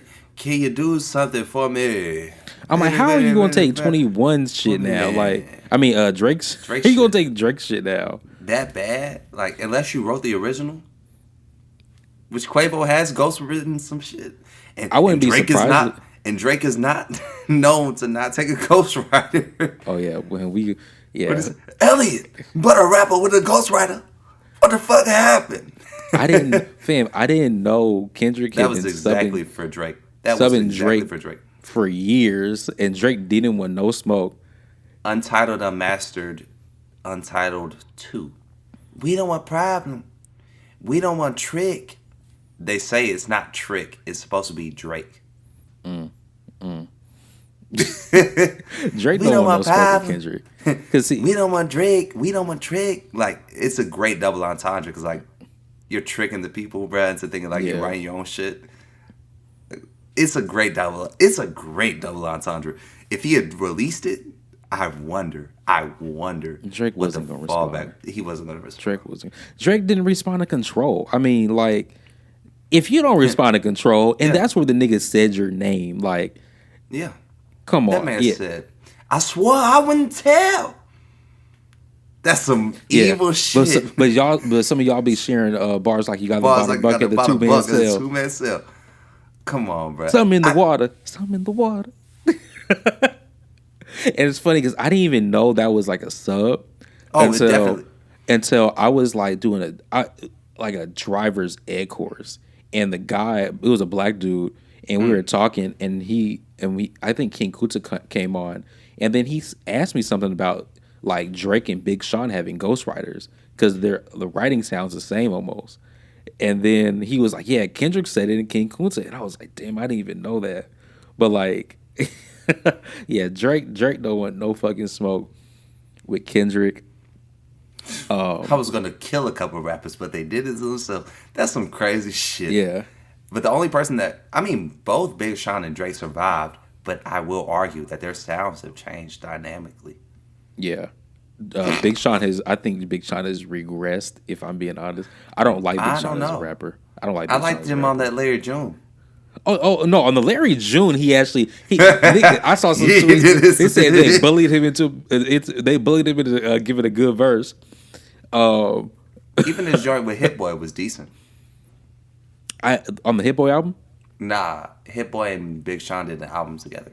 Oh yeah, Detroit too. Back on that back to back, yeah. Yeah, I couldn't. When he started talking about he did the Dr. Sebi treatments, and it like cured his lung cancer or some shit. Like, I turned the album off after that. I can't sit here and listen to niggas say he did Dr. Sebi shit. Like, He said it in the Larry June joint too. I think the flow was better though. It was so much better. Like, it was so much like. Big Sean just chooses bad beats, is what that told me. Like, if he raps slower, if you rap slower to where, like, sunshine, the one side, the paint on planet, man. Like, that's exactly how he sounds when he raps anything. Right. But, like, when you do it fast, it's, like, nasty.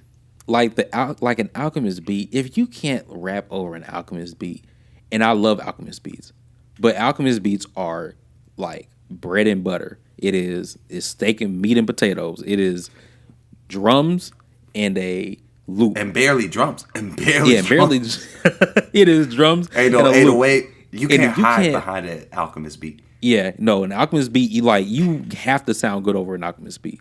Because if you sound ass over an Alchemist beat, you were just ass. Like, Yep. so Big Sean had to give us. We bullied that nigga into giving us a good verse. Finally, That's when I knew Currency could really rap. yeah, when he got over Alchemist beats, I was when he like, did, I just don't get it. yeah, when I just don't get it. was it over? Was it Fetty? Fetty was the project he did Me with and Freddie. Walter. No, me and Walter. Every day, sophomore year, and you can attest to this, bruh. 10 o'clock at night, bruh. He go, you do the reading, bro? Hell nah. Bruh, we go in there, bruh. You are not hearing this man Currency. He said, I don't be on all that.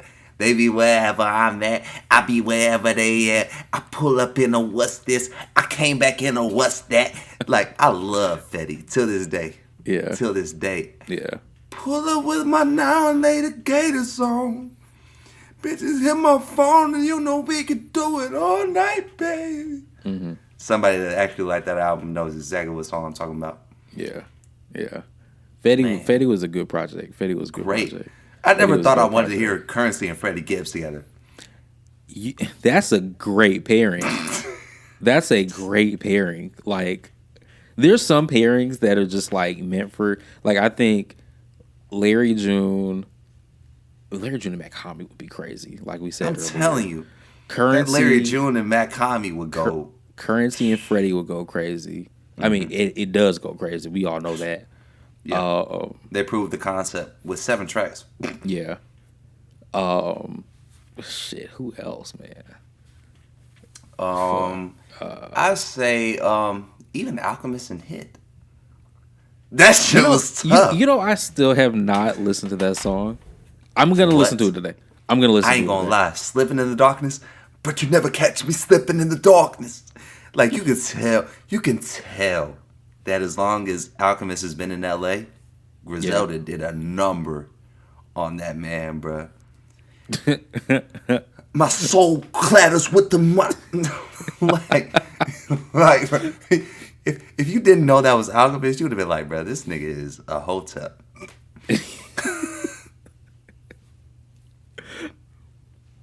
And it's a great ass Hit Boy beat that he raps over.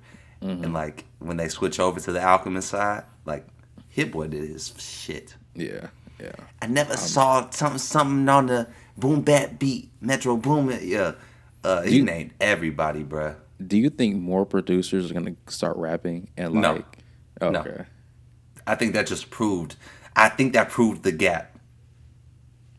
What do you mean by the Just gap? overall, Alchemist and Hit Boy just proved that like not only can we like outproduce you all, we can out rap you all at any given moment. We just choose to sit back and do these beats. Because I know- just choose to sit back. Because DJ Mustard said that niggas was gonna get a 16 from him. DJ 116. like, huh? That man Hit Boy dropped 12 tracks, all with like 2 16s on them. You get what I'm saying? The album he was rapping on. It's a rap album. Hit Boy's album is a rap album. But he was rapping over everything. He rapped on every track. Oh shit! Yeah, He rapped on every track. I gotta from listen the to it now. first track to the last track. I gotta listen to it now. He said, "Hit Boy, but I ain't like you kill." I gotta listen to it now. Hey, he said, bruh, he went and got collaborations from niggas from London to Alchemist. Yeah, you said To Nas. you told me it had some like drill. It has a lot of drill influence, but it's like I didn't think he was gonna rap like that. Currency is on there, like Hit Boy and Currency rapping together. And I've never heard has Hit Boy ever rapped though? Anyways, bulging, pockets bulging, put in a bunch, put it up open. He's got flow. Like Okay. I ain't gonna lie. Running it, take that, running it, bitch, I'm running it back. He put the auto tune on his own voice. I said, yeah, this is how I know. Like he's been in rooms with like some of the greatest that we'll ever see. I'm gonna like, have to check it out. I meant to listen to it before I got on today, but you should have listened because I didn't expect that type of album either. I thought it was just gonna be like every track was just a different collaboration. yeah. No. First track is him rapping a cappella, no beat, no nothing. Oh shit. Second track, him and Nas. Third track, him and Currency. Fourth track, him by himself. Mm-hmm. Like, he did it, bruh. Him, James Fauntleroy. Him, Alchemist. Niggas ain't been serious. It's actually a really great album. I'm gonna listen to it. I'm gonna definitely listen to it. I'm gonna listen to it. Yeah. And I have it downloaded. Surfer Drown. I have it Surfer downloaded. Drown. And then this whole second half of the album is just the instrumentals. I love that too. Like, damn. You ain't have to give us the beats like this because the beats are cold. Like, that's what I mean. Like, not only can we out rap y'all. And it's only 11 tracks. Yes. Yeah. But a 22 track album. Yeah, because the second half is instrumentals. Exactly. So. Or 21 tracks because the first track doesn't get an instrumental. It's a cappella. But still, bruh, not only can we out rap y'all, we out produce y'all every time. Yeah. I'm definitely here for the producers starting to rap. I'm definitely here for it. And I know Alchemist has been rapping. Do it, I don't mind. Yeah, and I know Alchemist has been rapping. Like, I'm not one of these fucking people that's like, oh my God, Alchemist can rap. Like, Alchemist used to battle rap will.i.am. Since the 80s. Yeah. Ooh, and got the deal faster. And got his first deal faster. Because in high school, Alchemist was on tour. Yeah. Nigga said, I don't really have a high school education, bro. Like I said, we paid that's what it was. We paid our tutor on the bus for fucking, to do our homework and weed. Like, the label already paid him. So we would just give him weed and he would do all of our homework for us. And we never really finished high school. Let me find this nigga. Producer. Okay. Because Alchemist is a book. He used to rap with James Caan's kid, Scott. Yeah. Dude off of Hawaii 5-0. He was born in Beverly Hills. Yeah, he's an LA nigga from like beginning to end. Yeah. I didn't understand that either. All right, so what are we missing? That shit, man. I'm not bringing shout up out. Huh? I'm not bringing up Jim Jones, bro. I ain't gonna lie. But I will say, Pusha T smoke. Drake came out with the Notes app. Drake brought out the Notes app. Yeah. Had to explain why he was in blackface. The only nigga that's ever had to explain why he was in blackface. Yes. Because he's only half a nigga. So two interviews. LeBron. Yeah, with LeBron and fucking Elliot, the safest niggas ever in hip hop. Why wasn't LeBron on the hip hop media list? For the fucking, what do they call it, the cut? Yeah, with the cut. I mean, shit, that nigga be having rappers on like every fucking week, like. Yeah. Yeah, he's too busy lying. Like, bro, did you hear what he told like somebody to do the deluxe version? Was it Lil Baby or something? No, it was 2 Chainz. He was like, why don't we 2 weeks after the album come out, we add a couple more songs like here and make it deluxe. Just because, and niggas put together the deluxe. He was like, oh, he act like he had just like found gold. Everybody was nodding like. Everybody was like, yeah, that shit, yeah, tough, that's amazing, yeah. Nigga, the nigga's been doing that since the 90s, 80s, like. Nigga, since music. Deluxe? Since the encore has existed in live music, people have made extra versions of the shit they already released. He really thought he came up with something where he found the deluxe. Like, that shit is hilarious to this day. Like, that is like some of the funniest shit. The fact that he just lies on everything. Every time you see the nigga reading a book and he get the same page, like, he is not reading that fucking book. Like when the Black Lives Matter shit was going on, when the George Floyd shit was going on. Yeah, the autobiography of Malcolm X. Yeah, you saw with the autobiography of Malcolm X, and the nigga never made it past like the first 30 pages. I ain't gonna lie, I never have either. I ain't gonna lie, but it's not but you didn't lie about like, I'm reading the book right now. I just chose not to read that shit. I read it, I was like.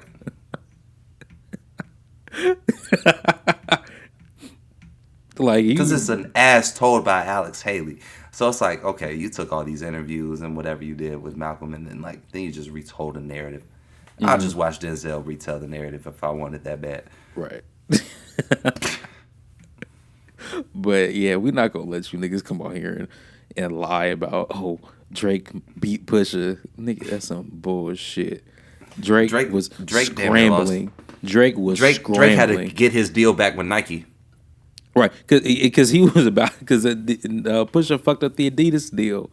Yeah, nowadays I wear stripes with fuck Adidas, nigga. Yeah, nigga, you was about to go to Stripes, yeah. Because your shit with Nike doesn't sell out in his ass. You poked a bear and lost an endorsement quicker than Ye. At least Ye got the deal first. I know. At least they had to put Ye under review, and then they're thinking about bringing that nigga back because they have so much inventory they can't sell without him. Yeah, they didn't even make your first shoe yet. Right, like niggas didn't even get the designers yet. No silhouettes. You know what I'm saying? Like, come on, nigga. Yeah. Okay. What else? I think that's it, actually. That's how we hit it off, bro. We're at damn near 2 hours. I want you to understand. I'm cool with the 2 hour episodes. I'm cool with them. Yeah, I'm never hating. Yeah. Now when we used to do them like 2.5 hour, 2:45. But we would also start recording way earlier in the day. Yeah. Like, bro, it's damn near 4 o'clock my time. I know, damn. Shit is 1 o'clock my time. Yeah. Shit, yeah. So in closing, what you got for the people, man? Closing? I mean, hey. It's finally spring for my LA folk. It stopped raining for a second. I know we happy. It never rains in Southern California, brother. I don't know what you're talking about. You didn't see California for the last 3 months, the last 4 months. It would the last 2 years y'all was in a drought. It looked like we look worse than Seattle. There was a report that came out that said LA in like the last 3 months it got more rain than Seattle in like a year. That's crazy. Like it was ridiculous, and it was just got to a point where it's like we can't hold any more of this water.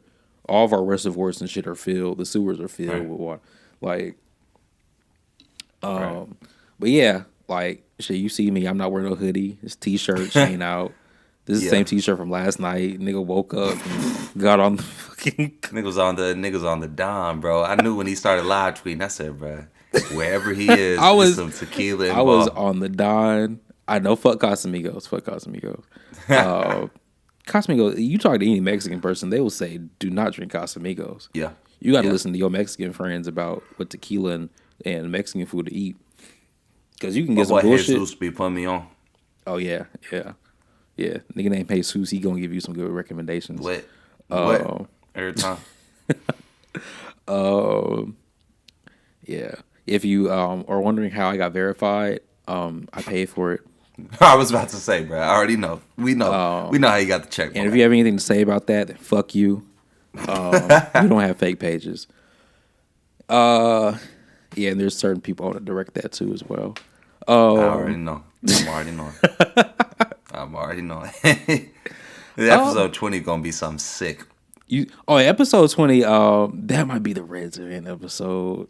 It's gonna definitely be the Red Tape episode. The Red Tape episode. Yeah, it's gonna be a good episode. Yeah, episode 20. Y'all for a good time. Episode 20.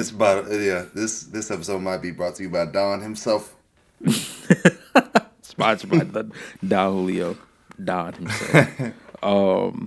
But yeah, that's all I got. It's spring. Go outside. Be safe, y'all. Have fun. Sun's out. Guns out, buns out. Whatever you gotta have it out. Right. Sun's out, guns out. Everything. So yeah. Derek, you got anything? All that. What's that? In closing, bro, this was a good episode. It was a good episodes where we miss all the topics we were supposed to talk on. Those are the good episodes. So I'm good with this one. I'm excited for episode 20. And 1 year anniversary coming up for the corner section. So stay tuned. It is. Yeah. Or should we say the Red Band for the 1 year? We got to do something special for the 1 year. We got to do. It's gonna be something special for the 1 year, but then also like Steve showing up on the episode, bruh. That shit's special within itself, bruh. It's got to be Red Tape because I have no idea what Steve is gonna say. I don't know what he's gonna say. I don't know if he's gonna come in on his like old Steve shit or if he's gonna come in like on some like Larry June shit, like yeah, or show up on some fucking Keith Samuels. You said who? Kevin Samuels. Well, I said Keith Samuels. But We don't know what, because I haven't talked to Steve in years, so I don't know where his mind is now. I don't know how he's living. Like he living good. So, but yeah, we gonna see what's going on. Hell yeah. But on that note, bro, I'm signing out, bro. I gotta pee or some shit. I'm signing out too. I gotta go do some shit. So, all right, deuces, niggas. All right.